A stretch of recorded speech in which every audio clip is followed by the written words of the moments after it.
Hearing Futures 2 leads on from Hearing Futures 1, which is a public engagement event. So we have created an event where we want to explore the relationship between hearing loss and listening to music and hearing aids. We want to look at what we can do next to improve the situation and to improve the problems that we know exist. This time we've combined two projects, the 3D Tune-In and also the Hearing Aids for Music project. One was the 3D Tune-In project that finished in May. You funded 3 years, looked at using video games, virtual reality and 3D audio to support hearing impaired people using their hearing aid. And the second one was Hearing Aid for Music, which was a project that aimed at looking at listening to music through hearing aids, more from a psychological perspective and audiologist perspective.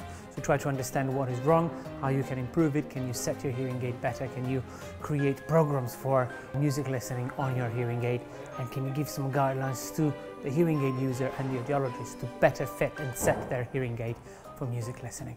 Music is very important to a lot of people, and I think it's a really important thing to try to achieve. What we want to do together is to use the insights from those two projects to develop new research which addresses the problems that people have listening to music with hearing aids.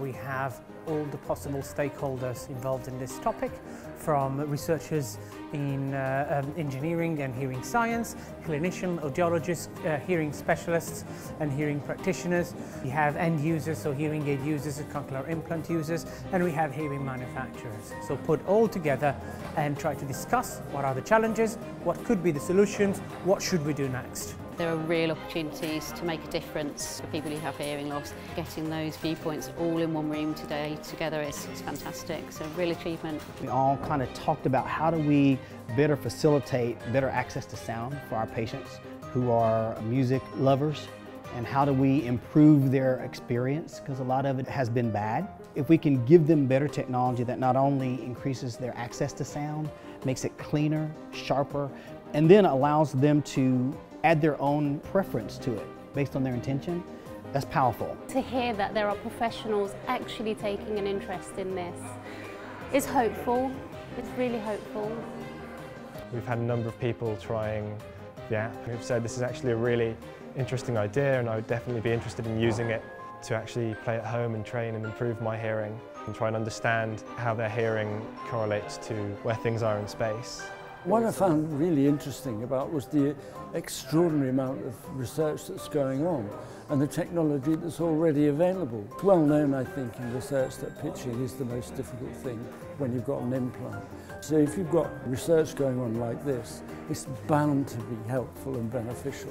So we have also collaborated with Tonotopia, which is an installation that has been created by Ton Tlallam, a musician, that specifically focused on cochlear implants. So it is a series of videos and audio that has been created in collaboration with cochlear implantees. I've been working on this project for 2 years with the VNA in Action on Hearing Loss. So there's 6-hour-long interviews.